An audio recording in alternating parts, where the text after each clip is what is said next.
유럽연합을 불태우라. 그것이 1940년 6월 히틀러가 유럽연합을 짓밟았을 때 총리 윈스턴 처칠이 내린 지시였습니다. 예견된 미래에 유럽연합에 대한 어떤 종류의 공격도 할 수 없는 패배한 영국군들로 인해 신설된 특수작전 집행부 또는 사우스 이스트 아시아는 대신 점령된 땅에서 현지 저항 그룹과 함께 일하며 적에 대한 정보를 수집하게 될 것입니다. 저항세포 간의 작전을 조정하며 독일의 장비를 파괴하고 암살을 수행합니다. 그것은 더러운 하지만 필요한 종류의 전쟁이었습니다. 사우스 이스트 아시아 요원들은 포획되면 무자비한 대우를 받을 것으로 예상되었으므로 항상 경계해야 하는 심리적인 부담은 가장 강하고 튼튼한 사람들만이 수행할 수 있었습니다. 왜냐하면 그들은 최고 중에 최고가 필요했기 때문입니다. 사우스 이스트 아시아는 성별을 기준으로 차별할 여유가 없었습니다. 모든 잠재적 요원이 지적이고 도둑질이 뛰어나며 끈질기고 용감하다는 것이 중요했습니다. 그리고 무엇보다도 나치주의를 척결하는 데 헌신적이었습니다. 오늘의 에피소드에서는 사우스 이스트 아시아와 함께 일한 놀라운 여성 3명을 살펴볼 것입니다. 처칠이 지시한 대로 유럽연합을 불태우기 위해 일했습니다. 월드의 전쟁에 오신 것을 환영합니다.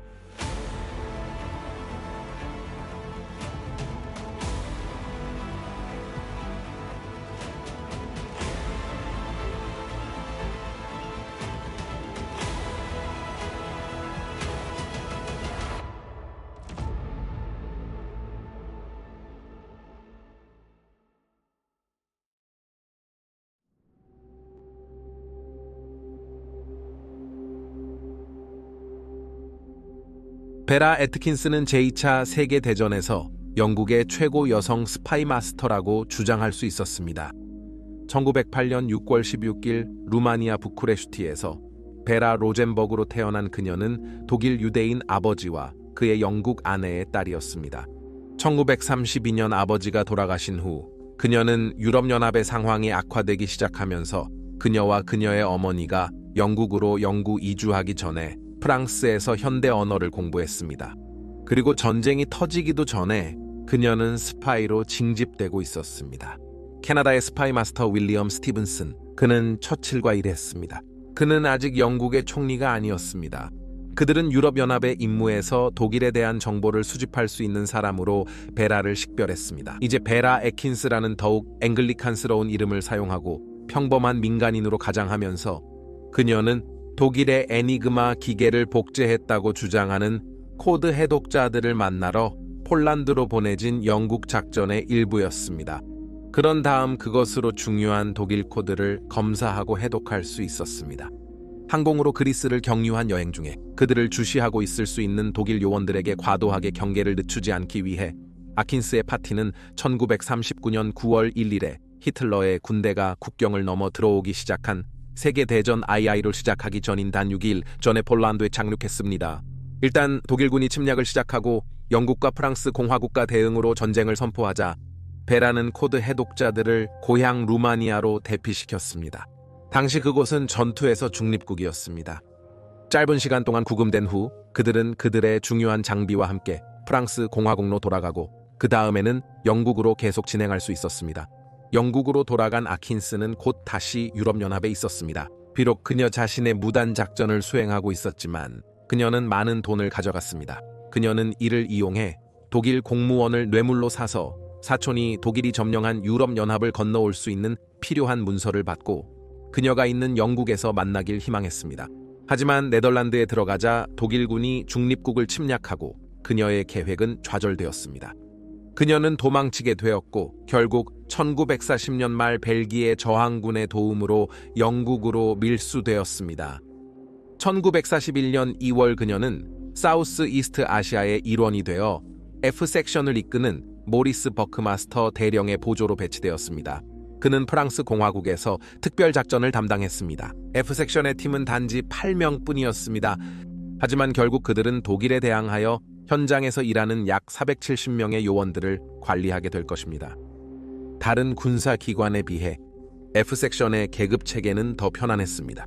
모든 사람이 작전에 의견을 내는 것을 허용하고 아킨스는 빠르게 가장 두드러진 멤버 중 하나로 자리매김했습니다. 버크마스터의 지휘에도 불구하고 일부는 그렇게까지 말했습니다. 그녀가 그럼에도 불구하고 그 조직의 두뇌였다고 말합니다. 애트킨스는 새로운 요원들의 모집 과정에 상당히 참여했습니다. 자주 개인적으로 인터뷰를 하고 심사를 했습니다. 그런 다음 그들을 위한 훈련 체제를 맞춤화했습니다. 그들은 프랑스 공화국에서의 작전을 최대한 계획했습니다. 이 결과로 그녀는 종종 그들의 임무가 성공적이고 무엇보다 안전하게 마무리되는데 크게 투자하곤 했습니다. 전쟁 후 인터뷰에서 그녀가 밝힌 바와 같이 인용하면 스트레스의 부담은 아마 보내는 사람에게 있었을 것입니다. 그들이 위험한 임무를 수행하러 가는 것을 알았습니다. 그리고 이것이 아마도 당신이 그들과 함께 여행하면서 볼 수 있는 아름다운 시골의 마지막 모습이었을 것입니다. 당신은 안전하게 끝까지 남아 있었습니다. 이 시기에는 상당한 부담이 있었습니다. 정말로 힘들었을 것 같습니다. 저는 그것에 매우 지쳤습니다. 그녀는 또한 독일 코드를 해독하고 영국 정보부가 가로챈 혼란스러운 전송을 이해하는 데 매우 유용하게 증명되었습니다. 전쟁이 끝난 후에 그녀는 독일의 전쟁 범죄 조사를 도왔습니다. 역사상 가장 악랄한 범죄를 저지른 사람들을 인터뷰했습니다. 독일 점령에 대한 모든 저항을 무자비하게 진압한 아르베어 장교 휴고 블라이허. 그는 그의 네덜란드 프랑스 공화국 영국의 포로들에게 받았던 것 중 가장 숙련된 신문으로 그녀의 신문을 판단했습니다. 아마도 그녀의 가장 불안하게 하는 신문은 1946년 3월에 이루어졌습니다. 그곳에서 그녀는 아우슈비츠의 독일 사령관인 루돌프 헤스와 테이블 건너에 앉아 있었습니다. 신문 도중에 그녀는 그가 150만 명의 유태인들의 죽음을 초래한 것이 사실인지 물었습니다. 그는 그 수치를 무심하게 일축하고 사실은 234만 5천 명이었다고 담백하게 덧붙였습니다. 그녀가 점령된 유럽연합으로 파견한 요원들에게 투자한 만큼 그녀는 사라진 사람들의 운명을 찾는 노력을 결코 멈추지 않았습니다. 총 118명이었습니다. 그리고 그녀는 종종 POW와 수용소에 독일 경비원들을 신문했습니다. 그리고 결국 그녀가 실종된 요원을 추적하지 못한 경우는 단 한 번뿐이었습니다. 문제의 요원은 300만 프랑을 가지고 마르세유로 보내졌습니다. 그리고 많은 사람들이 그가 이 금액을 몬테카를로에서 베팅하는 유혹을 참지 못했을 것이라고 추측했습니다. 그는 모든 것을 잃은 후 자살했을 수도 있습니다. 또는 그는 이긴 후에 새로운 인격을 만들어 매우 부유한 사람으로 나머지 생을 살았을 수도 있습니다. 하지만 자유에 대한 배신자였습니다. 영국 서식스 카운티 정착 시 베라 애킨스는 2000년 6월 24일 92번째 생일 직후에 곧바로 세상을 떠났습니다. 그녀의 정의 작가가 그녀의 장례식에 참석한 몇몇 사람들을 인터뷰한 후에야 그녀의 사촌을 루마니아에서 탈출시키기 위한 불법적인 임무가 드러났습니다. 즉, 모든 위대한 스파이들처럼 그녀는 적어도 하나의 비밀을 무덤으로 가져갔습니다.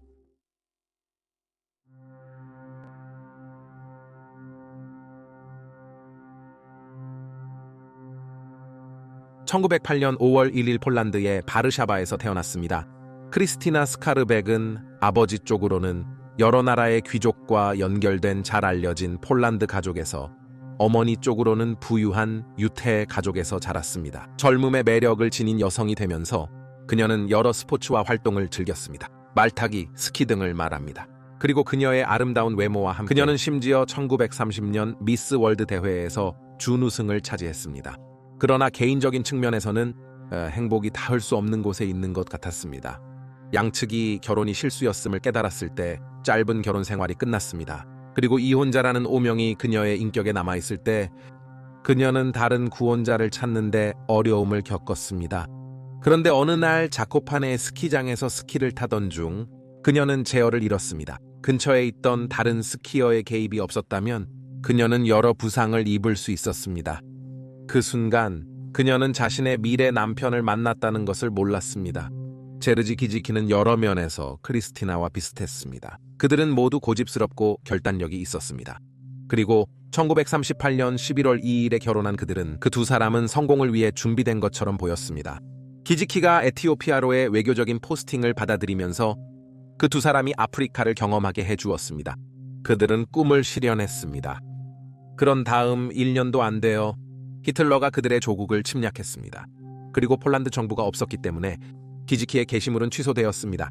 그 커플은 영국으로의 항해를 결정했습니다. 그 시점에 크리스티나는 그녀의 나라를 침략한 적과 싸우는데 활동적인 역할을 하고 싶다고 결정했습니다.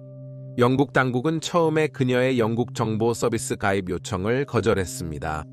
하지만 그녀는 계속해서 요청했습니다. 그리고 그녀의 지인의 도움으로, 기자 프레드릭 보이트의 도움으로 그녀는 결국 특수 정보 서비스, 즉 사우디아라비아에 인정받았습니다. 당시 그녀에 관한 문서들은 그녀를 불타는 폴란드 애국자로 묘사하였습니다. 전문 스키어이며 대단한 모험가였습니다. 그는 완전히 두려움을 모르는 사람이었습니다. 아직 전쟁에 참여하지 않은 헝가리로 파견되었을 때 또한 영국 기자 크리스틴 그란빌로 위장하며 그녀는 영국 정보기관이 점령된 땅 안의 요원들과 소통하고 물자를 공급할 수 있도록 폴란드 내외로 통신원 네트워크를 구축하는 데 도움을 주었습니다. 그녀가 폴란드 초기 여행에서 그녀는 어머니와 연락을 취하고 헝가리로 따라오라고 애원했습니다. 그러나 그녀는 거절한 후 유대인 헤리티지 때문에 나치에게 체포되어 살해되었습니다. 1941년 1월 그녀는 헝가리 경찰에게 체포되어 독일 게슈타포에게 넘겨졌을 때 운이 다한 것처럼 보였습니다. 그녀가 감금되어 있는 동안 그녀는 혀를 물어 피가 나도록 하고 결핵의 증상을 가장했습니다. 아버지의 병사로 인해 그녀는 그 병에 익숙해졌습니다. 이 꾀는 심지어 독일 의사조차 그녀를 그렇게 진단하게 만들었습니다. 그리고 이것은 그녀가 신문에도 굴하지 않는 의지와 결합되어 그녀가 단지 기자인 것을 독일인들에게 확신시켜 석방되었습니다.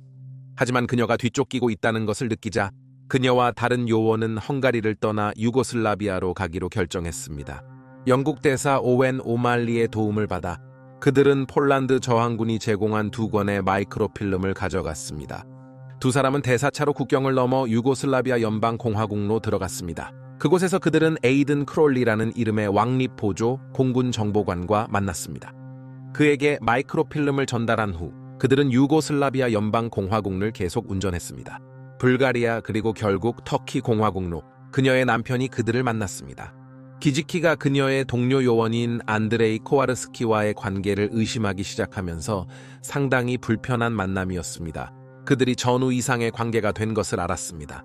그녀와 코와르스키가 여행을 재개하고 아랍공화국 이집트의 카이로로 향했을 때 더 많은 문제가 발생했습니다. 당시 영국 제국의 일부였다.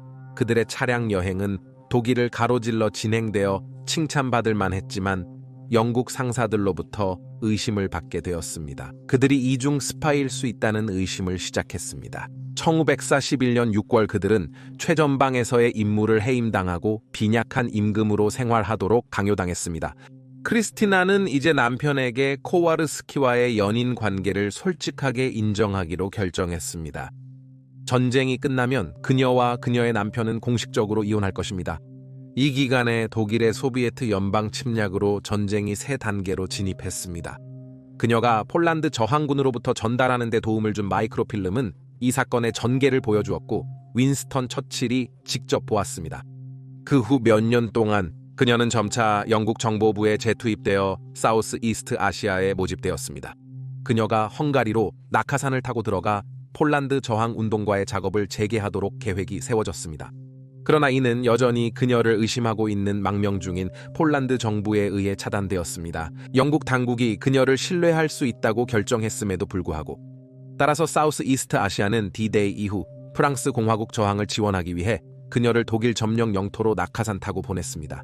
그녀는 영국, 프랑스 공화국 저항군의 전령으로 활동했습니다. 또한 독일의 위치 정보를 수집하고 파괴 행위와 암살을 저지르는 일도 했습니다. 아마 그녀의 가장 유명한 행동은 1944년 8월 13일에 사우스 이스트 아시아 요원과 프랑스 공화국 장교를 석방한 것일 것입니다. 그녀는 두 사람이 구금되어 있는 감옥을 습격하기 위해 프랑스 공화국 저항군을 동원하려고 시도했습니다. 그것이 실패하자 그녀는 대신 교묘한 계획을 세웠습니다. 그녀는 그들의 감금을 담당하는 게슈타포 장교와 연락을 취하고 그녀의 정체를 드러냈습니다. 그녀가 영국의 요원이며 더욱이 영국의 버나드 몽고메리 장군의 조카라고 그에게 알렸습니다. 동맹국 병력이 40마일 미만으로 다가왔을 때 그녀는 게슈타포 장교에게 그들을 해치지 않고 석방한다면 그녀는 프랑스 공화국 현지인들의 복수로부터 그를 보호하기 위해 최선을 다하겠다고 알렸습니다. 그는 점령 기간 동안 그들을 공포에 떨게 했습니다. 그러나 그가 거부한다면 그녀는 그를 보호할 수 없다고 그에게 경고했습니다. 게슈타포 경찰관은 동의해 그들을 안전하게 석방했습니다. 1944년 말에 프랑스 공화국은 이제 대부분 그들의 사람들이 다시 통치하고 있었고 사우스 이스트 아시아 작전은 곧 중단되었습니다. 크리스티나와 코와르스키는 폴란드로 돌아가야 했습니다. 하지만 다른 요원들이 소비에트 군에게 포획되며 계획은 취소되었습니다. 그녀의 비밀 요원 시절은 끝났습니다. 하지만 안타깝게도 영웅의 전후 생활은 고난에 휩싸였습니다. 그녀의 코와르스키와의 관계는 악화되었고 영국의 전 연인에게 합류하려 케냐 공화국로 가려 했지만 거기서 일할 허가를 받지 못했습니다. 일자리간 이동하며 결국 그녀는 대형 유람선 승무원으로 일자리를 찾았습니다. 그곳에서 그녀는 유니폼과 함께 수여받은 많은 메달을 착용해야 했습니다. 그녀는 이로 인해 부유한 유료 손님들 사이에서 인기를 얻었습니다. 다른 승무원들은 그녀만큼 많은 수상 경력이 없어서 크게 짜증냈습니다. 동료 선원들로부터 고립감을 느낀 그녀는 데니스 멀다운이라는 남자와 위안을 찾았습니다. 그러나 결국 그의 강한 소유욕과 위협적인 성격을 깨닫고 조심스럽게 되었습니다. 1952년 6월 15일 런던에서 중간 머무는 동안 그녀가 그의 접근을 거부하자 머다우니는 분노에 휩싸여 얼스코트의 셸본 호텔의 한 방에서 그녀를 칼로 찌르며 살해했습니다.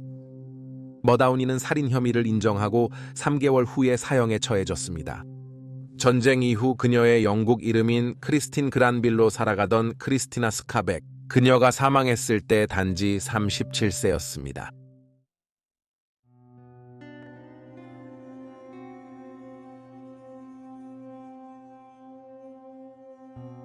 (1914년) 신년날 누르 이나야트 칸은 모스크바에서 인도인 아버지와 미국인 어머니 사이에 태어났습니다. 그녀의 아버지는 러시아 연방의 도시에서 음악가이자 수피즘, 당시 러시아 연방의 많은 부유한 중산층 가족들을 끌어들인 이슬람 신비주의의 한 형태, 교사로 생계를 유지했습니다. 그의 역사적 뿌리가 그를 더 매력적으로 만들었습니다. 왜냐하면 그는 자신과 그의 사람들이 영국의 식민주의의 진전을 저항할 때 죽은 티푸 술탄의 후손이었기 때문입니다. 그들의 문화에서 이는 누르 이나야트 칸이 조상의 땅을 유지하지 않음에도 불구하고 공주로 만들었습니다. 제1차 세계대전 동안 러시아 연방과 정치적 혼란에 빠지면서 그녀의 아버지는 가족을 영국으로 옮긴 후 프랑스 공화국로 다시 이동했습니다. 프랑스에 정착하였습니다. 그곳에서 대부분의 교육을 받은 후 어린이 이야기를 쓰는 일을 찾았습니다. 그러나 그녀의 경력은 짧게 끝났습니다. 전쟁의 폭풍구름이 다시 한번 유럽연합을 몰아치면서 어둠 속으로 빠뜨리고 프랑스 공화국가 붕괴 직전에 이르렀을 때 그녀는 영국으로 도망쳤습니다. 나치에 맞서 싸우기로 결정했을 때 칸은 1940년 11월 19일에 영국 여성보조공군에 입대했지만 서아프리카 경제공동체에서 맡은 일상적인 업무에 만족하지 못하여 1년 이내에 그녀는 정보서비스 부서에 지원했습니다. 그녀의 지원이 승인되었습니다. 그녀는 무선 조작사로서 윌트셔의 콤프턴 바세트에서 훈련을 시작하여 서아프리카 경제공동체의 첫 번째 고급 훈련을 받는 멤버가 되었습니다. 그녀의 프랑스 공화국에 대한 깊은 이해를 고려하면 특히 점령된 수도 프랑스에 대해서 그리고 이 새 훈련과 결합하여 그녀는 결국 1942년 11월에 사우스 이스트 아시아에 모집되었습니다. 그러나 그녀의 유산을 고려하고 심지어 프랑스 공화국의 많은 일반 독일 군인들조차 인종차별에 대한 불안함으로 이 비밀 조직은 그녀를 현장에서 사용하는 데 조금 주저했습니다. 그녀가 주목받을 것이란 우려가 있었습니다. 결국 이런 의심들은 무시하게 되었습니다. 그녀는 대부분의 시간을 프랑스 공화국 저항군과 함께 숨겨 지낼 것입니다. 다가오는 몇 달 동안 그녀는 영국 전역의 여러 장소에서 은밀한 및 중훈사적 전쟁 기술에 대한 광범위한 훈련을 받았습니다. 앞으로 닥칠 도전에 대비하기 위해 최선의 준비를 할 수 있도록 노력하였습니다. 그리고 1943년 6월 16일 밤에 그녀는 영국 공군 항공기에 탑승했습니다. 그리고는 영국 해협을 건너 독일이 점령한 프랑스 공화국로 날아갔습니다. 그녀의 코드 이름은 마들렌입니다. 그녀는 프랑스로 가라는 지시를 받았습니다. 시네마 또는 포노 코드 이름의 요원에게 연락하라는 지시를 받았습니다. 진짜 이름 헨리 게리로 프로스퍼 저항 네트워크의 멤버입니다. 그녀는 그의 무선 조작사가 될 것입니다. 그들이 프랑스 공화국 지휘관들과 영국에서 연락을 유지할 수 있게 해주었습니다. 그리고 동맹군과 저항그룹 간의 작전을 조정하였습니다. 그러나 거의 실패할 뻔했습니다. 그녀의 도착이 그룹을 해체시키려는 게슈타포 작전과 동시에 일어났고 수십 명이 체포되었기 때문입니다. 그러나 칸은 탈출에 성공했다. 르망의 저항그룹에서 라디오 세트를 회수한 후에 그녀는 그것을 프랑스의 안전한 집으로 가져갔습니다. 그녀는 이제 1943년 삼붕이의 도시에 남아있는 유일한 전송 요원이 되었습니다. 계속해서 이동하며 그리고 그녀가 가능한 한 자신을 숨기며 그녀는 라디오를 통해 메시지를 계속 전송하면서 3개월 반 동안 독일인들을 피할 수 있었습니다. 또한 프랑스 공화국 시골로의 요원과 물자를 위한 비밀 비행을 조직하는 등의 일을 했습니다. 영국의 라이산더 항공기를 사용했습니다. 1943년 10월에는 그녀가 충분히 잘했다는 생각이 들었습니다. 그녀는 임박한 영국 복귀를 위해 준비를 했습니다. 그런 다음 10월 14일에는 정보 제공자로부터의 세부 사항에 따라 그녀는 게슈타포에게 잡혔습니다. 그들이 신문을 위해 프랑스 본부로 데려갔습니다. 하지만 그녀는 아직 끝나지 않았습니다. 놀랍게도 그녀는 2번이나 감시를 피해 탈출했습니다. 그러나 그 지역의 높은 보안 때문에 그녀의 부족한 지원으로 인해 2번 잡혔습니다. 특히 끈질긴 요원을 상대하고 있다는 것을 깨달은 독일인들은 그녀를 독일의 프로르츠하임 감옥으로 보내기로 결정했습니다. 그곳에서 그녀는 매우 위험한 사람으로 간주되었습니다. 그녀는 고립되어 체인에 묶였습니다. 그녀의 신문 사이에 짧은 휴식 시간만을 가지고 있었습니다. 그녀가 겪었던 끔찍한 조건에도 불구하고 그리고 자주 받는 폭행과 고문에도 불구하고 그녀는 어떤 질문에도 답하려 하지 않았습니다. 이것은 거의 1년 동안 계속되었습니다. 1944년 9월까지 독일인들은 그녀를 유지하는 것이 무의미하다고 결정했습니다. 1944년 9월 11일에 그녀와 다른 3명의 포로 여성 요원들이 다하우 수용소로 250마일 이동되었습니다. 그것은 그들 모두의 마지막 되돌아오지 못할 여행이었습니다. 전쟁 범죄 재판에서 증인들의 증거에 따르면 그리고 수용소에서 살아남은 포로들에 의해 그녀의 마지막 밤에 대한 이야기입니다. 그것은 불필요한 고문과 모욕의 밤이었습니다. 그리고 마침내 아침에 그녀와 다른 3명의 여성들이 각각 처형되었습니다. 뒷머리에 총을 맞아 죽었습니다. 그녀의 차례가 되기 전에 내뱉은 마지막 말은 자유라고 보고되었다고 합니다. 전쟁 후 그녀에게 프랑스 공화국 크로아드 거웨르가 사후 수여되었습니다. 금별과 영국의 조지 크로스와 함께 2012년에 그녀의 동상이 고든 스퀘어 가든에 공개되었습니다. 그녀가 살았을 때 영국에서 가장 좋아했던 장소입니다. 그것은 그녀의 희생을 상기시키고 향후 세대들이 그녀를 기억하게 하기 위한 것입니다.